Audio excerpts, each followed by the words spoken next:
तैयार बैठे हो बहुत अच्छे से? ज़रा पीछे मुड़ के घर वालों की खुशी देखो कि सुबह 8 बजे उठ रहे हो तुम।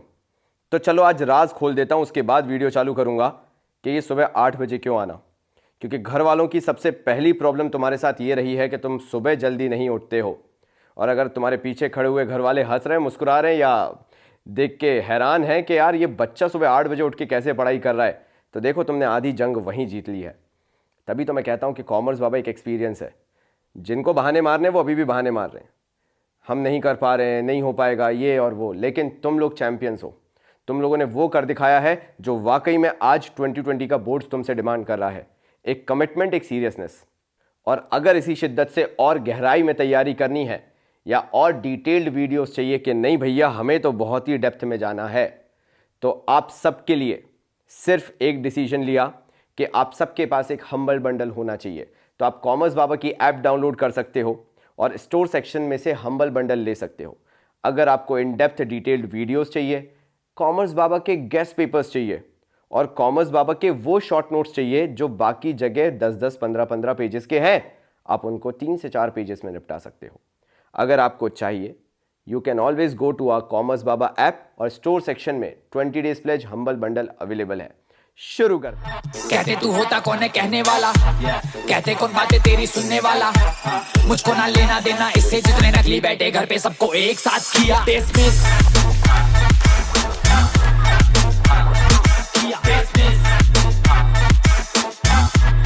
सबको एक साथ किया।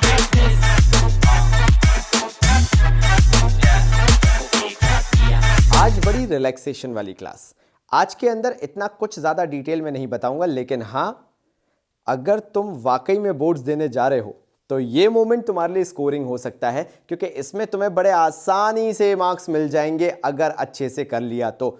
मैं तुम्हें बता दूंगा बेसिक्स, तुम कर लोगे अच्छा खासा क्वेश्चन, बस इतना ही काफ़ी है। तो चलो शुरू करते हैं। तो भैया आज हम है ना कंपैरेटिव स्टेटमेंट का एक क्वेश्चन करेंगे और सीखेंगे कि कैसे कंपैरेटिव किया जाता है। बेसिकली मैं नहीं करूंगा, तुम लोग करोगे, मैं तो बस तुम्हें सिखाने आया हूं कि कैसे किया जाता है। और ऐसे क्वेश्चंस अधिकतर पूछे जाते हैं और तुम सॉल्व नहीं करो तो मान लो कि तुमने फ्री फोकट के मार्क्स खो दिए। तो ध्यान से सुनना जरा। सबसे पहले तुम्हें रेवेन्यू फ्रॉम ऑपरेशन दिया होगा, जैसे इस क्वेश्चन में दिया है 30 लाख और 20 लाख रुपीज का। बाबा जी का पहला ज्ञान। और यहां पे तुम गलती करोगे और बोलोगे बाबा जी अगर आप नहीं बताते तो गलती हो जाती। जरा देखो, क्वेश्चन में 2013 पहले लिखा है, 2012 बाद में लिखा है। आईएससी वाले मेरे भाइयों, याद रखना, तुम्हारे लिए बहुत अच्छी बात है कि ऐसे ही लिखना है। 2013 पहले आएगा, यानी करंट ईयर पहले आएगा और प्रीवियस ईयर बाद में आएगा। पहले करंट ईयर लिखोगे, फिर प्रीवियस ईयर लिखोगे, फिर एब्सोल्यूट चेंज लिखोगे, फिर परसेंटेज लिखोगे। ये चीज़ ध्यान रखना अगर नहीं पता थी तो। कुछ भी लिखे क्वेश्चन, लेकिन तुम जब फॉर्मेट बनाओगे statement of profit and loss का, तो सबसे पहले तुम्हारा करंट ईयर, उसके बाद प्रीवियस ईयर आएगा, फिर एब्सोल्यूट चेंज और फिर परसेंटेज चेंज आएगा। यहां पे 2013 पहले दिया है, 2012 बाद में दिया है, लेकिन आपके फॉर्मेट के हिसाब से जब आप कंपैरेटिव इनकम स्टेटमेंट बनाओगे तो आपको पहले प्रीवियस ईयर दिखाना है, फिर करंट ईयर दिखाना है, फिर एब्सोल्यूट चेंज का कॉलम आएगा और फिर परसेंटेज चेंज का कॉलम आएगा। क्रोनोलॉजिकली लिखना है भाई, याद रखिएगा। पहले 2012 फिर 2013। क्वेश्चन ऐसे तुम्हें कंफ्यूज करेगा और तुम सोच भी नहीं पाओगे और तुम सीधे ऐसे ही उतार दोगे और फिर गलती करके आ जाओगे। तो पहले 2012 फिर 2013, ये तो हो गई पहली चीज। अब बात कर लेते हैं, तुम्हें अदर इनकम को फाइंड आउट करना है। 15% किसका? Percent of revenue from operations का। जो भी रेवेन्यू फ्रॉम ऑपरेशन है उसका 15% निकालो, तुम्हारी अदर इनकम आ जाएगी। यानी यहां पे अगर देखा जाए तो 4,50,000 रुपीज इजीली आ गया, वहां पे देखा जाए तो 4 लाख रुपीज इजीली आ गया। अब यहां पे expenses percentage of operating revenue, मैं क्योंकि तुम्हें सिखा चुका हूं मेरे प्रीवियस वीडियो में, ऑपरेटिंग एक ही इनकम होती है और वो होती है हमारी सेल्स। ये देख रहे हो कितने चोट्टे हो रहे हैं ये। इन्होंने यहां पे टर्म चेंज करने की कोशिश की, लेकिन बाबा जी तो सिखा चुके। ये फायदा है 20 डेज प्लेज का।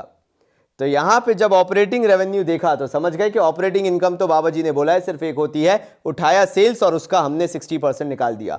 यानी 60% of 30 lakh will be 18 lakh, यहां पे आ जाएगा। 50% of 20 lakh will be 10 lakh, वहां पे आ जाएगा। अब आपको आगे कैसे करना है? मान लो फाइनली आपको टैक्स निकालना पड़े, इसके आगे टैक्स रेट भी दिया होता, तो टैक्स रेट किसका निकालते हैं? लिख लो जल्दी से भाई। टैक्स रेट निकलता है आपके नेट प्रॉफिट बिफोर टैक्स का।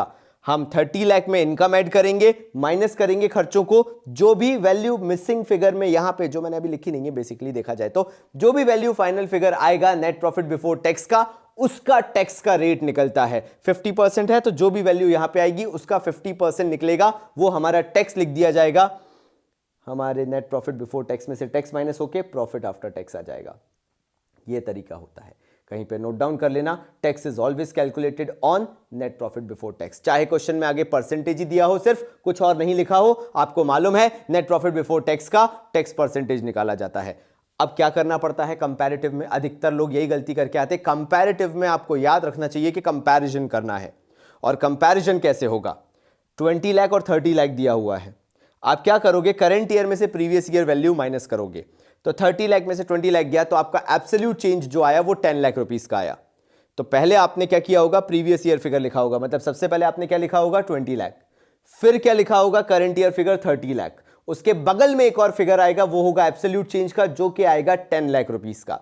वो जो 10 लाख रुपीस है वो एब्सोल्यूट चेंज है। फाइनली आपको परसेंटेज निकालना पड़ेगा। अब भाई परसेंटेज कैसे निकलेगा, मैं कहीं पे ऐसी रफ करके दिखा रहा हूं, तुम ज्यादा परेशान मत होना, मैं सिर्फ एक परसेंटेज निकालता हूं, बाकी आप अपने आप ऑटोमेटिकली निकाल लोगे भाई। तो टोटल इसमें जो चेंज आ रहा है वो 10 लाख रुपीस का आ रहा है, हमने लिखा 10 लाख, अपॉन करते हैं प्रीवियस ईयर फिगर।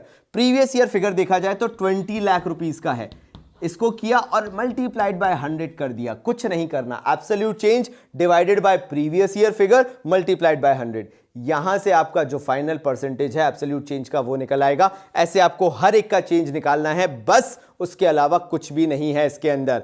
आप इसके बाद क्या करोगे, अदर इनकम का निकालोगे। अदर इनकम जैसे मैंने आपको बताया था, अपने फिगर्स आए थे 4 लाख 50 और 4 लाख रुपीस का। 2012 में 4 लाख रुपीस आ रहा था और 2013 में 4 लाख 50, तो चेंज कितना था 50,000 का, एब्सोल्यूट चेंज विल बी 50,000 और 50,000 अपॉन 4 लाख इंटू 100 आपका आ जाएगा 12.5%। अब मैं यहां पे टोटल रेवेन्यू अगर निकालने बैठूं, जो टोटल इनकम मेरी हुई है, तो यहां पे 34 लाख 50,000 आ रही है और यहां पे 24 लाख आ रही है। अब मुझे कुछ नहीं करना भाई, 34 लाख 50,000 की जो मेरी इनकम है और 24 लाख की जो इनकम है, मुझे इसका डिफरेंस निकालना है और ये डिफरेंस निकल के आएगा 10 लाख 50,000 रुपीस का। कुछ भी नहीं बचता फिर तो, 10 लाख 50,000 जो डिफरेंस आया, एब्सोल्यूट चेंज आया, डिवाइडेड बाय 24 लाख मतलब प्रीवियस ईयर फिगर, इनटू 100 कर देंगे, तो हमारा जो परसेंटेज निकल के आएगा वो 43.75 है। कई लोगों को लगता था कि टोटल रेवेन्यू का जो परसेंटेज होता है वो रेवेन्यू फ्रॉम ऑपरेशन और अदर रेवेन्यू के परसेंटेज को प्लस करके आता है। नहीं, टोटल के अंदर ऐसा नहीं करते कि परसेंटेज का भी टोटल लिख दिया, बिल्कुल नहीं। परसेंटेज के अंदर आपको इन फिगर्स के बेसिस पे ही परसेंटेज निकालना है, भले ही वो टोटल में आ रहे हो क्यों ना। 24 lakh minus 34 lakh 50,000, that means the value will be 10 lakh 50,000 absolute change, upon करना है आपको प्रीवियस ईयर फिगर जो कि 24 लाख है, इनटू 100 कर देना है, 43.75 आपका परसेंटेज आपको फाइंड आउट करना पड़ेगा, ना कि इन दोनों के परसेंटेज का टोटल करके लिखना पड़ेगा। प्लीज इस चीज को ध्यान में रख लेना। ये कंपैरेटिव का क्वेश्चन होता है और अगर कॉमन साइज का क्वेश्चन आ जाता है तो कृपया करके कॉपी में नोट डाउन करो, क्योंकि अगेन मेरा काम यहाँ पे टाइम वेस्ट कराना या पूरी चीज़ें करवाना नहीं है। मेरा काम है सिर्फ तुम्हें प्रिपेयर करना और रिवीजन करवाना। मैं तुम्हें वो चीज़ बता के जा रहा हूँ जिससे खुद तुम क्वेश्चंस बैठ के कर सकते हो। तुम्हारे साथ ऐसा बिल्कुल नहीं होगा कि तुम्हें क्वेश्चंस नहीं बन रहे हैं। लिखो ज़रा बड़े अच्छे ध्यान से। कॉमन साइज के अंदर आपको क्या करना है, अगर कॉमन साइज का बैलेंस शीट का क्वेश्चन आता है तो आप हर एक फिगर को, 2012 का है तो 2012 के टोटल से हर एक फिगर को डिवाइड करोगे, चाहे फिर वो एसेट्स हो चाहे फिर वो लायबिलिटीज़ हो। 2013 का फिगर है तो आप 2013 के हर फिगर को उसके टोटल से डिवाइड करोगे, जो भी 2013 का बैलेंस शीट का टोटल दिया हुआ है। इससे आपके परसेंटेज निकलते चले आएंगे। सो 2012 के फिगर्स को आपने 2012 के टोटल से डिवाइड किया, 2013 के फिगर्स को 2013 के टोटल से आपने डिवाइड किया, तो आपके 2 साल के परसेंटेज निकलेंगे, क्योंकि दोनों को आपको इनटू 100 तो करना ही पड़ेगा। इससे आपके परसेंटेज निकलते चले जाएंगे for both the years. Again मैं बिल्कुल पसंद नहीं करता इस तरीके से करवाना, लेकिन अगर बहुत ही लेम चीज़ हो जिसके लिए घंटों लिखना पड़े और 2 मिनट का आंसर हो, इट्स नॉट वर्थ इट। तो अगेन मैंने आपको बता दिया है कि आपको 2 साल के फिगर्स लेके चलने हैं। मेरे ISC भाइयों, ये चीज़ आपको ध्यान में रखनी है कि करंट ईयर का फिगर पहले आएगा, प्रीवियस ईयर का फिगर बाद में आएगा, फिर करंट ईयर का परसेंटेज पहले आएगा और प्रीवियस ईयर का परसेंटेज बाद में आएगा। ये चीज़ भी ध्यान रखना आपको बहुत ज़रूरी है।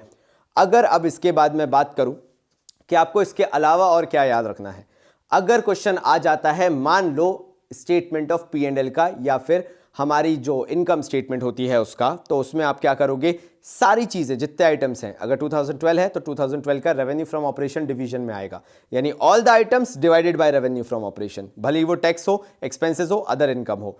और 2013 में भी सबको रेवेन्यू फ्रॉम ऑपरेशन 2013 का जो है वो उससे डिवाइड करते चलना है। अगेन सेम तरीके से आपको फॉर्मेट में लिखना है जैसे आपने बैलेंस शीट में लिखा, जो ईयर पहले वो पहले वाली बात हो गई, मतलब आपको इसमें कंफ्यूजन नहीं होना चाहिए। तो वो तरीके से अगर आप लिख के बना देंगे इनकम स्टेटमेंट तो आपका उसमें काम हो जाएगा। यहाँ पे आपका ये पर्टिकुलर टॉपिक खत्म होता है इस चैप्टर के अंदर। उससे ज़्यादा आपको और कुछ भी याद नहीं रखना है। मेरा मन अगर चले तो भाई मैं तो तुम्हारे लिए क्या क्या कर दूं। अगर तुम इतनी भी तैयारी करते चलोगे तो बिलीव मी तुम कुछ भी मिस आउट नहीं कर रहे हो। मिलता हूं मेरे अगले वीडियो में जिसमें मैं तुमसे बात करूंगा अकाउंटिंग रेशियोज की, और हर एक रेशियो याद कराना मेरी गारंटी है। तब तक के लिए बाबा जी की तरफ से धन्यवाद। कहते कौन बातें तेरी सुनने वाला, मुझको ना लेना देना इससे जितने नकली बैठे घर पे सबको एक साथ किया डिसमिस।